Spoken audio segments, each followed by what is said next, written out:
Então, o livro abre o capítulo para começar a falar sobre as anemias, né? A gente vai diferenciar os tipos de anemia, os motivos possíveis pelos quais a anemia pode acontecer, quais são as possíveis alterações genéticas, quais são as possíveis alterações funcionais do organismo num segundo momento, né? Então, qual que é a definição de anemia? A gente tem que a definição de anemia é uma redução, é um número de eritrócitos circulante, o nível de hemoglobina irregularmente baixos, e o resultado é a diminuição da capacidade transportadora de oxigênio. Então, a anemia resulta numa baixa capacidade dos tecidos de se oxigenarem, né? E o que a gente vai ter? Que a anemia ela pode se dever às três causas base, né? Três causas principais. Ou a perda excessiva de sangue, hemorragia, ou é a destruição do sangue, que é a hemólise, né? Destruição intravascular, ou a produção insuficiente de eritrocito. Então são esses três causas básicas, né? Ou a perda de sangue, a hemorragia, ela pode ser aguda ou crônica, ou a destruição, que é a hemólise, ou a produção insuficiente de eritrócito. E essa produção insuficiente de eritrócito pode ser por desnutrição, pode ser por uma insuficiência de medula óssea, né, lá na base de produção. Então a gente vai entender melhor essas causas aqui e o caminho de cada uma delas. O livro traz informação de que a anemia ela não é uma doença, e sim uma indicação do processo patológico que está acontecendo antes da anemia, né? Então a anemia em si ela não é a doença, né? A anemia ela é esse resultado de uma doença de base, de uma etiologia de base, em que a gente tem um decremento da capacidade transportadora de oxigênio e, como consequência, isquemia, né? Hipóxia nos tecidos. E aí o livro fala que a gente pode agrupar a anemia em três. Os efeitos da anemia podem ser agrupados em três categorias. São as manifestações da insuficiência do transporte de oxigênio, né, a redução dos índices de eritrócitos e a concentração de hemoglobina, e os sinais e sintomas relacionados com o processo causante da anemia, né? Então, os efeitos da anemia vão ter essas três categorias de sintoma, né, essas três categorias de efeito. Certo? Então, para exemplificar isso, para deixar mais tocável, o que a gente vai ter? Que quando a capacidade de transporte do oxigênio se reduz, a gente vai ter hipoxia tisular como primeira produção, né? E a hipóxia nos tecidos, ela vai dar lugar à fadiga, debilidade, disneia e algumas vezes angina. Esses são os sintomas mais comuns da anemia. A hipóxia secundária no tecido cerebral vai dar lugar à cefaleia, dor de cabeça, debilidade e visão borrosa, né? Nos tecidos cutâneos, por exemplo, na pele ou nas mucosas, a gente vai ter palidez da pele, palidez das mucosas, da conjuntiva, uma desidratação da conjuntiva e das unhas, né? As unhas pálidas. A taquicardia e palpitações podem ser secundárias também ao processo de anemia, porque o organismo tenta incrementar o gasto cardíaco para compensar essa perda de eritrócitos, né? Então tem menos eritrócitos na circulação, ele vai tentar circular mais rápido. Aí a gente pode ter um sopro cardíaco sistólico, pela consequência da mudança na viscosidade sanguínea, né? Um sangue mais fino, ele vai andar mais rápido, a gente vai ter ele fazendo mais barulho contra as válvulas.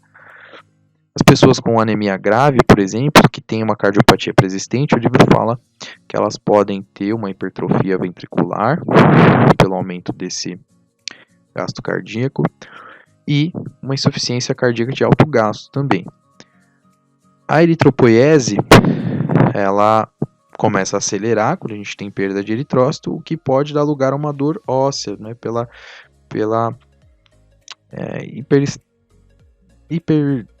o hipermetabolismo dessa medula óssea, tentando recolocar ali eritrócitos, reticulócitos em circulação de volta.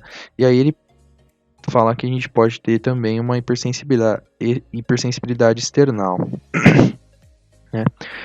Nas anemias hemolíticas, além dessas manifestações que são só dadas pela falta da capacidade de portar oxigênio, de transportar oxigênio, a gente pode ter também icterícia secundária e um incremento da concentração de bilirrubina. Né? Então a gente está destruindo eritrócitos intravascularmente, liberando essa bilirrubina, parte dela se conjuga no fígado, porém parte dela não.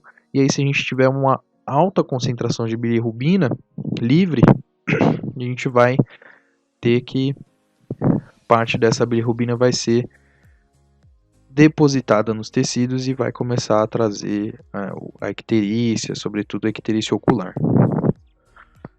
Na anemia aplásica, onde a gente tem uma redução da função plaquetária, porque essa medula óssea é insuficiente, a gente vai ter, além desses sintomas, a gente vai ter petequias e púrpura, né? Manchas hemorrágicas diminutas e áreas púrpuras na pele causada por hemorragia dos pequenos vasos. Por quê? Porque os pequenos vasos não conseguem mais coagular, eles vão começar a ter hemorragia. A gente tem aqui uma insuficiência de medula óssea, certo? E aí o livro vai complementar para a gente que as provas de laboratório são úteis para determinar a gravidade da anemia, né? E sobretudo, em alguns casos, dá informação sobre a etiologia de base. Então a gente vê aqui o livro trazer para a gente a última imagem aqui, que deveria ser a primeira, os eritrócitos normais no reconto normal. Né? Aí na A, ele vai trazer uma anemia por insuficiência de ferro. Esses eritrócitos aqui eles estão microcíticos, menores do que esse, e hipocrômicos, né, com só perder um pouco da cor. Por quê? Em insuficiência de ferro a gente tem menor produção de hemoglobina. O volume de hemoglobina dentro desses eritrócitos está irregular. Na anemia megaloblástica, por exemplo, a gente tem insuficiência de B12 ou folato, e nesses casos, bom, como exemplo, né, e nesse caso a gente tem um eritrócito macrocítico maior do que o normal e deformado, deforme. Na imagem C, a gente tem um exemplo de doença das células falciformes, né, onde a gente pode ter a formação dessas células falciformes num segundo momento, depois da circulação excessiva delas, e elas perderem aí a sua afinidade pelo oxigênio, elas vão virar falciformes e a gente vai ter essa deposição nos tecidos. Então, o que o livro está trazendo aqui é que os exames de laboratório podem ajudar a gente a identificar qual é a etiologia de base e classificar essa anemia. Então, para iniciar de fato a discussão, a gente fala sobre as anemias por perda de sangue, né? Então a gente pode ter dois tipos de quadro. O quadro em que a perda de sangue é aguda ou o quadro em que a perda de sangue é crônica, certo?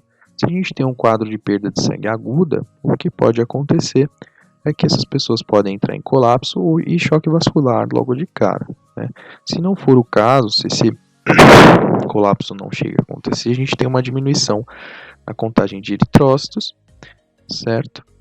Que a princípio vão se observar menos eritrócitos, porém os eritrócitos vão ser normocíticos e normocrômicos, certo?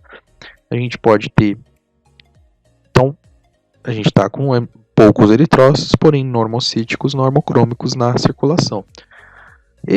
O fato de terem poucos eritrócitos vai produzir para a gente uma hipóxia secundária, certo? Então a gente tem a hipóxia secundária acontecendo. A hipóxia secundária vai estimular a proliferação das células mãe e a gente vai ter um aumento nos reticulócitos no sangue, certo? Em torno de 5 dias, então se a gente corrigir essa perda aguda dos componentes sanguíneos, né? Essa perda aguda de sangue, em torno de 5 dias mais ou menos, a gente tem essa prógene de células mães se diferenciando por completo. E aí nesses 5 dias após a perda de sangue, essa duração dos 5 dias, a gente vai ter um aumento dos reticulócitos de fato. Se a gente controla a hemorragia, em 3 a 4 semanas a contagem de glóbulos vermelhos vai voltar ao normal, vai voltar aos índices normais no organismo desse indivíduo. Agora indo para a perda crônica, certo? Se a gente tem perda crônica de sangue, um sangrado, por exemplo, altas taxas de sangrado menstrual, ou uma hemorragia gastrointestinal, uma úlcera péptica ali que o paciente, que é subclínica, né, como eu suspeitei lá na nossa atividade. Então essa perda crônica não afeta o volume de sangue, então as células continuam sendo feitas, porém, dependendo do tempo em que se é gerado, as reservas de ferro vão acabar, né? Num organismo em que as reservas de ferro acabaram, os próximos eritrócitos a serem feitos, depois desse momento, não tem ferro. Ou seja, esses eritrócitos vão ter um volume menor pela quantidade de ferro, de hemoglobina menor que eles têm dentro deles, e eles vão ter uma coloração menor porque não tinha ferro para ser produzido. Então a gente vai ter uma anemia hipocrômica e microcítica no caso da perda crônica.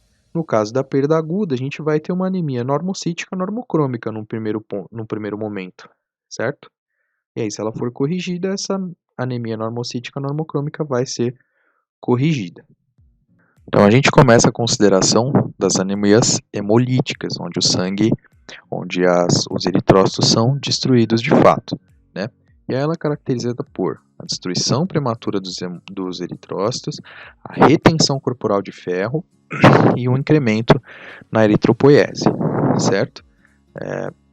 Então a gente tem algumas considerações, né? Então, se na anemia hemolítica essa hemólise é intravascular, né, os eritrócitos são destruídos dentro do compartimento vascular, a gente vai ter alguns resultados. Ou se esses eritrócitos são destruídos fora do compartimento vascular, né, no compartimento extravascular, aí vai ser a hemólise extravascular. Quando a gente tem, ou uma outra maneira de classificar as anemias hemolíticas, são entender se elas são intrínsecas ou se elas são extrínsecas ou adquiridas, né?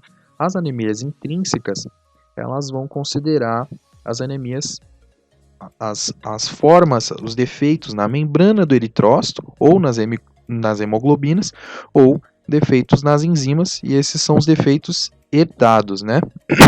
Herdados geneticamente, ou as formas intrínsecas, extrínsecas no caso, ou adquiridas de anemia.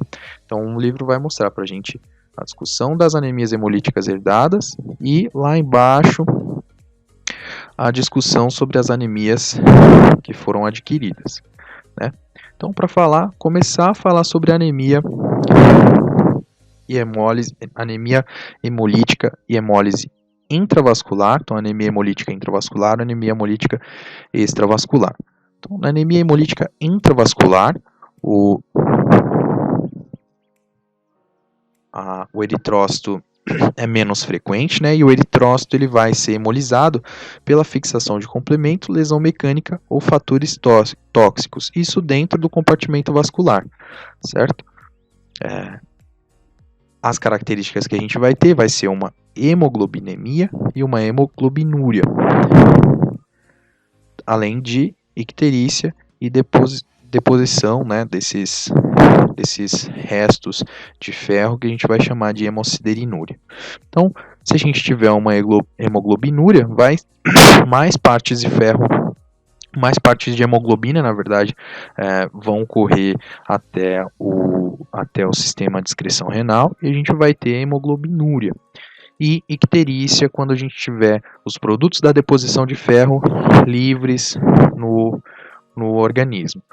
No caso de hemólise extravascular, vai acontecer quando os glóbulos vermelhos forem menos deformáveis, né? Eles vão ter mais dificuldade para passar pelos sinusoides esplênicos e lá os macrófagos dos sinusoides esplênicos vão atrapar esses eritrócitos e vão destruir eles. Falando sobre causas intrínsecas ou extrínsecas, que é a nossa outra classificação, as causas intrínsecas são as causas do próprio eritrócito e as causas extrínsecas são de fora do organismo, né, como medicação, toxinas bacterianas, anticorpos, autoanticorpos e traumatismo físico. Das causas intrínsecas, a gente vai falar sobre doença de células falciformes, que é uma síntese defeituosa nas cadeias da porção globina.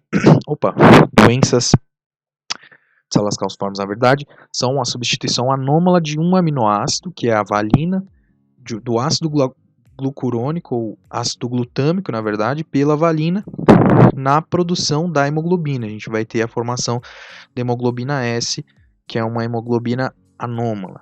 E no caso das talassemias, a gente aí sim vai ter síntese defeituosa da porção globina da hemoglobina, certo? Então, o primeiro ponto de discussão das anemias hemolíticas herdadas vai ser a esferocitose hereditária, certo? Então, a gente vai ter 3 pontos de discussão para as anemias hemolíticas herdadas: anemia de células falciformes, as talassemias e a esferocitose hereditária.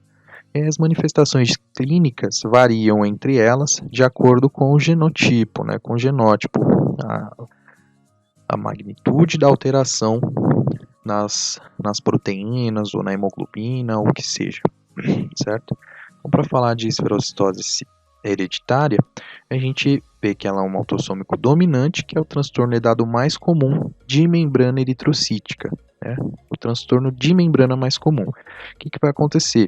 A gente vai ter anomalia nos genes da produção das proteínas estruturais desse eritrócito, né, espectrina, quirina, proteína 4.2, proteínas de membrana de banda 3, que conduzem à perda gradual da superfície da membrana, certo? Essa membrana adquire uma forma esférica e não consegue mais atravessar os sinusoides do baço, né?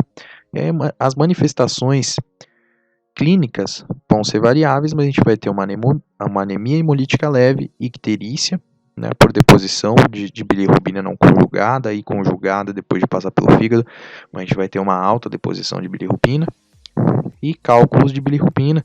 A gente vê que o fígado, de fato, ele consegue conjugar essa bilirrubina, mas conjugando demais, ainda tem livre demais, e a gente tem icterícia sendo produzida.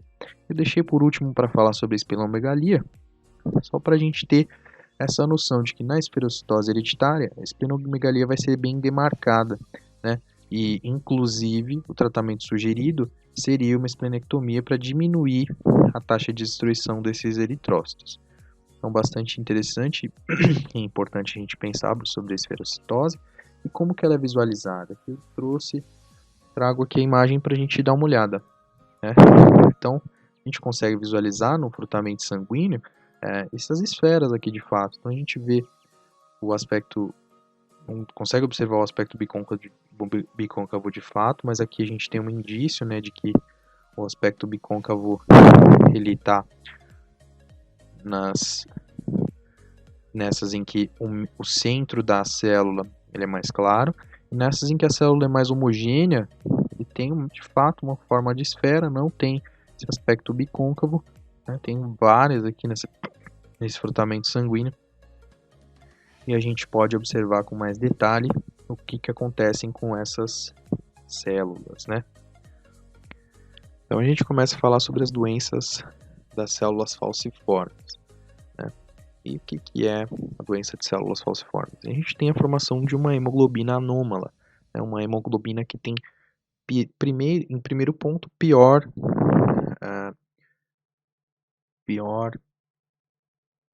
afinidade ao oxigênio, né? Em segundo ponto, quando ela se desoxigena, a gente tem toda vez que essa hemoglobina perde o oxigênio para o tecido, ela adota uma forma gelatinosa que a gente vai chamar de falciforme, né? O livro vem chamar de falciforme, certo? E a gente vai observar alguns padrões, né? O primeiro dos padrões é que essa hemoglobinopatia é transferida por herência recessiva, né, e não dominante, como é o caso de esferocitose, e a gente pode ter diferentes manifestações dela, né? Por exemplo, o paciente, né, o neonato, o bebezinho, ele pode ser heterozigoto com um só gene, para hemoglobina S, ou homozigoto com 2 genes para hemoglobina S. Né? Então, qual que é a etiologia? A estrutura anômala dessa hemoglobina S é o resultado de uma mutação pontual na da cadeia beta da molécula de hemoglobina. Né? Então, a gente tem a substituição anômala de um aminoácido. Esse aminoácido, que seria o ácido glutâmico, ele é substituído por valina. Né? Então, nos doentes com doença de células falciformes, a gente tem um ácido glutâmico sendo trocado por valina, aí, uma mutação genética anômala, né? E essa é a estrutura da hemoglobina S, né? Nesse ponto em específico, o ácido glutâmico mudou para valina. E nesse ponto de mudança, quando a gente tem a hemoglobina conformada dessa maneira dentro de uma célula, toda vez que essa célula se desoxigena, ela vira uma célula falciforme reversível, né? Nesse momento, a gente tem uma célula que vai circulando, ela circula até os pulmões, mas quando ela se reoxigena, ela volta a ser um eritrócito normal. Porém, essa célula ela tem uma validade para ela fazer esse processo, né? Então chega um momento em que da última vez que ela se desoxigena, e ela vai virar uma célula falciforme irreversível de fato, né? E aí a gente tem alguns achados em relação a esse ponto, né? Dependendo da concentração de hemoglobina S que a gente tem já nesse bebezinho, né, dependendo do ponto em que está a doença dele, ele aumenta o risco de acontecer drepanocitose. O que é a drepanocitose? Né? Drepanocitose é, de fato, esse acúmulo de células falciformes irreversíveis. Né? Então, esses são os drepanocitos, no caso.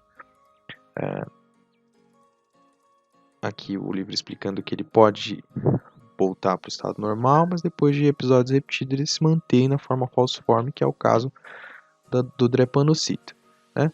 E aí a gente tem informação de que a hemoglobina F, que é a hemoglobina fetal, ela inibe a polimerização de hemoglobina S, ou seja, até uma certa idade em que o bebê está apresentando hemoglobina fetal, mesmo que ele já tenha as mudanças genéticas para apresentar hemoglobina S, ele ainda não vai apresentar doença, não vai apresentar drepanocitose, não vão ser encontradas células falciformes no soro desse bebê, no sangue desse bebê. Porque até certa idade, que são 8 a 10 semanas de idade, ele ainda não está demonstrando hemoglobina S nos seus eritrócitos. Então, depois desse momento, ele pode começar a experimentar efeitos da drepanocitose. Né? E o que a gente vai ter? Quais são as consequências? Então, o livro explica para a gente. Tem 2 grandes consequências. Uma é uma anemia hemolítica crônica, né? E a outra é uma possível oclusão de vasos sanguíneos. Né? Essa oclusão de vasos sanguíneos ela é determinada por vários outros fatores da coagulação também. Então, tem vários pontos, tem fatores relacionados com a drepanocitose e oclusão vascular, por exemplo, frio, estresse, esforço físico, infecções adjacentes, doença que causa hipoxia, desidratação ou acidose. Aí o livro vem explicar para a gente a desidratação e a acidose.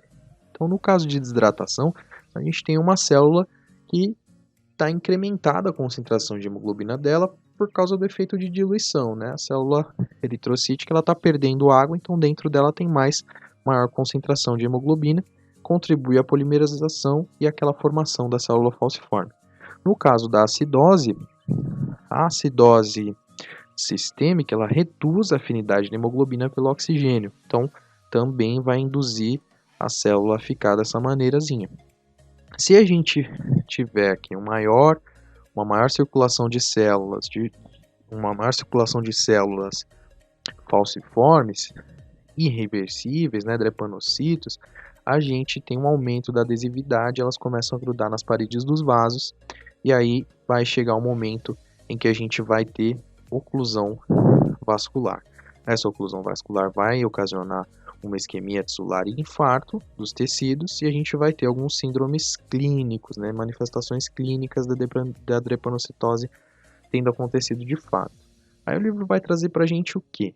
Os indivíduos que são homozigotos, né, que só apresentam um gene de alteração para a hemoglobina S, eles vão experimentar uma anemia hemolítica grave, hiperbilirrubinemia, e os homozigotos apresentam os dois genes, na verdade, né? Heterozigoto, que é um diferente do outro. Vamos confirmar, certo? Heterozigoto, um gene, homozigoto, dois genes. Então, o homozigoto, agora que a gente corrigiu, eles sim vão apresentar anemia hemolítica grave, hiperbilirrubinemia crônica e crises vasoclusivas. A oclusão do vaso sanguíneo é a maior parte das complicações graves, né? Então a gente vai ter essa oclusão ocorrendo usualmente, comumente no abdômen, no tórax, nos ossos e nas articulações. E também, por essa oclusão, dependendo do grau dessa oclusão, a gente vai ter um dano crônico a alguns tecidos, né? Então a gente pode ter oclusão, por exemplo, de uma artéria central da retina, uma mini oclusão, início de oclusão, com alguns deplanocitos, e a gente vai ter dano na retina. Isso vai acontecer também para o fígado, para o baço, para o coração, para os rins, para a retina que eu citei e para alguns outros órgãos. Aí a gente vai ter o livro vai chamar de síndrome torácico agudo. Né? O que é o síndrome torácico agudo? Então, essa oclusão de vaso, só que aconteceu no pulmão, ela gerou um infarto pulmonar e esse paciente vai começar a apresentar uma pneumonia atípica, né, que é a consequência do infarto pulmonar, e insuficiência respiratória crônica, né, como causa principal de morte, inclusive, por isso que foi chamado aqui por um termo um termo que identifique melhor que isso é uma entidade clínica, né? Então, a gente vê aqui, o livro traz para a gente uma imagem, né? Essa imagem está mostrando aqui o síndrome torácico agudo, né? Com essa pneumonia atípica. Mas a gente pode ter também uma sobrecarga de ferro no coração e no fígado. O baço também é um ponto, uma topografia em que geralmente as pessoas com doença de célula falciforme vão sofrer a intercorrência no baço, porque a gente tem o fato de que, não sei se está fazendo barulho, o fato de que as crianças, né, os neonatos, as crianças pequenas, elas têm ausência, ainda não tem a presença dos anticorpos específicos contra certos micro-organismos, certo? Então, elas dependem de fato da atividade do baço, né? E o baço é suscetível ao dano por hemoglobina S, porque o fluxo sanguíneo do baço é lento, então a gente vai ter uma destruição maior dessas hemácias elas vão perder o oxigênio ali, a gente vai ter uma destruição maior do parênquima do baço, e aí o baço é muito, além de ser suscetível ao dano, ele é muito necessário para essas crianças que têm essa doença de células falciformes, né? Porque a criança não tem anticorpo ainda, então ela tem um baço, está sofrendo insulto isquêmico ali, pela dropanocitose está acontecendo dentro dos vasos do baço, né? E a gente vai ter essa criança mais suscetível a alguns micro-organismos encapsulados, como Streptococcus, Haemophilus influenza, algumas espécies de Klebsiella e alguns outros. O diagnóstico e detecção dessa doença é feito por achados clínicos, né, por observação clínica da evolução do quadro da criança, sobretudo uma suspeita no neonato, no recém-nascido e na criança pequena, e resultados de solubilidade de hemoglobina. Então, alguém vai observar, a gente vai ter um teste laboratorial que vai observar o quão solúvel essa hemoglobina é, né? Lembrando que a alteração na estrutura da hemoglobina vai alterar a função solúvel da hemoglobina ao oxigênio. Tratamento: não existe cura para a doença de células falciformes, certo? Ou seja, a gente vai tentar prevenir as complicações que ela produz, né? Então, quais são as complicações? Aquela vasoclusão que vai produzir dano crônico nos tecidos, né? E ela se deve prevenir, né? Sobretudo prevenir aqueles fatores que incrementam a possibilidade da drepanocitose, né? Que é o estresse, o frio, o esforço físico, infecções diversas. E aí a gente tem aqui que a maioria das crianças com doença, que é o que eu expliquei, né? A maioria das crianças com doença falciforme está com um risco de septicemia muito mais alto durante os 3 primeiros anos de vida, justamente porque o baço é tão necessário para essas crianças se manterem frente a infecções. Então a gente inicia a discussão sobre as talassemias. Nas talassemias a gente tem uma falha, né, um transtorno herdado, a falha da síntese das hemoglobinas, né, seja ela a cadeia beta da hemoglobina, traduzindo em beta-talassemia, ou na cadeia alfa da hemoglobina, traduzindo em alfa-talassemia, né? E a gente tem também sempre aquela consideração das formas leves ou forma grave. Na forma leve a gente tem um sujeito homozigótico, né, onde a gente tem somente um gene trazendo alteração das cadeias, e na forma grave a gente tem um gene, um sujeito ao contrário, né? Forma leve a gente tem um sujeito heterozigótico, né, onde um é diferente do outro, e na forma grave um sujeito homozigótico, onde os dois genes são iguais, se alteraram igualmente e produzem a doença, né? Essas talassemias a gente vai chamar de talassemias de anemia de Collen ou anemia mediterrânea, porque elas são mais comuns nas populações mediterrâneas. A gente vai ter dois fatores que contribuem à anemia que acompanha a doença de talassemia, né? Um dos fatores é de que essa anemia vai ser hipocrômica e a gente vai ter alguma acumulação da cadeia da globina, a não afetada. Então, a anemia hipocrômica microcítica é comum às talassemias e elas interferem com a maduração normal dos eritrócitos. Então, a gente vai ter uma membrana mais frágil que se hemoliza e produz anemia. Começa a discussão pelas beta-talassemias, um defeito de síntese na forma na cadeia beta dessa hemoglobina, né? E as cadeias se desnaturalizam e começam a formar os preceptados que a gente vai chamar de corpos de Hens dentro dos precursores na medula óssea, né? Os precursores de eritrócitos. E aí o que acontece é que esses precursores começam a se destruir dentro da medula óssea. Então a gente tem uma medula óssea insuficiente. Nas manifestações clínicas, há de considerar que os indivíduos heterozigotos têm a talassemia menor, né, uma menor expressão, e os homozigotos têm a talassemia maior, onde a gente tem uma anemia grave dependente de transfusão. E ela, inclusive, se evidencia cedo, né, dos 6 a 9 meses de idade, nesses bebezinhos. Na talassemia beta grave, que é a talassemia maior, a gente tem uma hematopoiese inefetiva e uma hemólise com maior secreção de eritropoetina. Por quê? Porque se a gente tem uma hemólise acontecendo, o O2 desse indivíduo fica baixo, o rim dele começa a secretar ainda mais eritropoetina, né?